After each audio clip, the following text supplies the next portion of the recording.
Hi everyone! Today we'll look at the top 3 mistakes players make right after one e4. Small errors that can lead to big trouble early in the game. Let me show you how to crush every single one of your opponents within 10 moves. Here's the most common chess opening position, and now let's explore a few different responses your opponent might choose. They may develop their knight to c3, or go for knight to g5, a more aggressive knight attack, or simply castle kingside. For example, if your opponent chooses the simpler and more standard option of castling kingside, surprisingly this generally advisable move turns out to be a major mistake. You can now capture the pawn on e4 with your knight. When your opponent tries to counterattack by bringing the rook to e1, at first glance it seems like you're in trouble. It looks like they are about to kick your knight away, possibly capture your pawn, and your king appears somewhat exposed. But in reality, you have a very strong reply: pawn to d5. This move completely refutes white's entire plan. It not only defends your knight on a4, but also attacks the bishop on c4. White will likely move the bishop away. At this point, they might still feel optimistic about the position because your knight is pinned, and knight captures on e5 becomes a threat. They may also consider pushing the pawn to d3 to kick your knight away and begin an attack along the e-file. However, you can shut all that down with another precise move: bishop to c5. This move delivers a brutal counterattack, ignoring white's threats and taking full control of the position. From this position, bishop captures on f2 becomes a major threat, delivering a double attack to white's king and rook. White is forced to respond. Most likely, they will try to stabilize the center with pawn to d4. After you capture the pawn on d4, and white responds with knight captures on d4, it may look like they are launching a promising attack. At this point, both of your knights are pinned, one by the bishop, the other by the rook, and it seems like you're in real trouble. But you remain calm and simply castle kingside, escaping all the threats. This move not only solves the issue of the pins, but also activates your position. Now your knight on e4 is no longer pinned, and you are threatening to capture the knight on d4. White must respond quickly. If they try to exchange knights, you have a very powerful intermediate move. Can you spot it? Instead of capturing the knight right away, you strike with bishop captures on f2, delivering a check and another double attack. After white moves their king, you now have a winning position. One strong continuation is queen to h4, attacking from all sides, threatening the rook, pressuring the knight, and forcing white into a chaotic defensive position. If white tries to move the rook to safety, you have a sneaky checkmate lined up. Now, returning to the critical moment, if instead of recapturing your knight with their knight, white does it with the bishop, then you strike with another tactical blow. You draw the king out with a check, initiating a strong attack.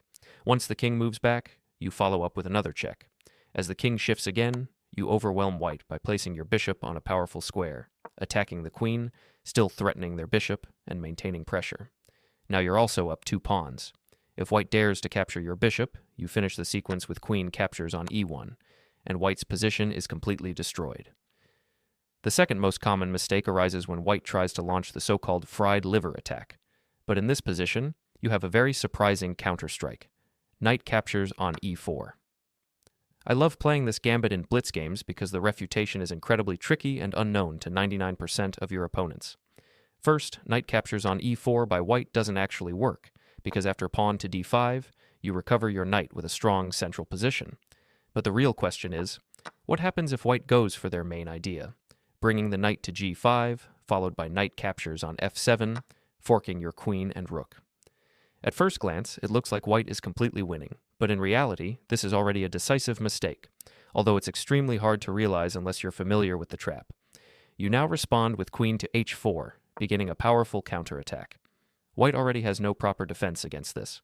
If white tries to castle kingside, thinking that it protects the pawn on f2, you drop the tactical bomb. Knight sacrifices on f2, attacking the queen. When white captures the knight, you respond with bishop to c5, pinning the rook on f2, which is now attacked twice. White must address this immediately. To make things worse, you're also threatening the bishop, adding to their problems. If white tries the most common defense, queen to f3, you follow up with rook to f8, and the pressure becomes unbearable. You have multiple threats that white simply cannot parry. In some lines, you can even bring your knight to d4, adding more fuel to the fire. White might desperately try to push pawn to g3, hoping to chase your queen away, but by then, the position is already collapsing for them. Now it's time for you to start collecting material. First, you capture the rook with check, then you capture the bishop, and their knight is still pinned. On the following moves, you literally pick off every single one of white's remaining pieces, one by one. In the end, you are left with an extra rook, a clear and decisive material advantage. If you've been following for a while, you probably know that one of the most brutal ways to counter the Italian game is with the Russian game, also known as the Russo Gambit. This opening involves challenging white's central control immediately with a pawn sacrifice. Here's where it gets interesting. The most popular and natural response from white, to accept the sacrificed pawn, is actually a mistake. By accepting the pawn, white allows you to push your central pawn forward, driving their knight away. Now, although this opening can become quite complex, let me walk you through a few core ideas. The main point is this. White's knight suddenly has no good squares to retreat to. If white tries to pin your pawn using the bishop, hoping to launch a counterattack, you simply mirror their move with your own bishop, creating a symmetrical defense. Now, your pawn is protected, and white still has to figure out what to do with the knight. Unfortunately for them, they're forced to retreat the knight back to its original square. After that, you play knight to f6, developing naturally. But now white is in a bind. They cannot develop their other knight, and as a result, they cannot castle kingside. Their entire setup becomes cramped and passive. If white instead tries to play pawn to d3, offering a trade of pawns, they might hope you'll capture and allow a queen trade, leading to a quiet endgame where they're up a pawn. But of course, we have something entirely different planned. You respond with knight to d4, which creates a double threat, attacking the queen and the pawn on c2. Now the queen must move, usually to d1 or d2, in order to defend the c2 pawn. Now imagine your opponent turns away for just a second to pat their dog, and when they look back, you've played knight captures on c2. This is a powerful double attack on the king and the rook. You've sacrificed the knight, but it's all part of the trap, because you have yet another double attack coming right after it, leading to a decisive win. Now you might think, okay, that was just a tactical trick from black. But not really, because what else can white even do? If they avoid pawn to d3, they still can't easily develop the knight on b1. How about developing the other knight instead? That doesn't help either, because again, you continue with knight to d4, hitting both the queen and the pawn on c2. The queen retreats to d1, and you never stop attacking. Now comes pawn to d5, a temporary pawn sacrifice to accelerate development.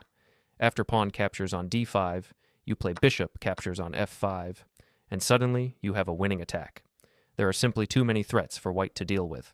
One idea is to push the pawn to e4, opening the diagonal for your light-squared bishop, then follow up with knight captures on c2. Another threat is queen to c5, attacking both the bishop and the c2 pawn. You can even castle kingside, putting your rook on the f-file, applying even more pressure on white's position. If white tries something like pawn to c3, hoping you will retreat your knight, you deliver another surprise. Instead of going back, the knight jumps forward to give a check. And if that knight is captured, it opens up a discovered attack along the e-file. The king must move, but to where?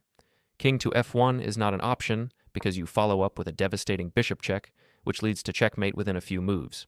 If instead they try knight to e2, I'll give you a moment to try and find the winning move. Here's the beautiful finish. You may wish to play queen captures on e2 checkmate, but you can't do that yet, because the knight is still guarded by the queen. So first, you deflect the queen with bishop to c2. The queen is now overloaded, and once it's distracted, you follow up with queen captures on e2, and it's checkmate.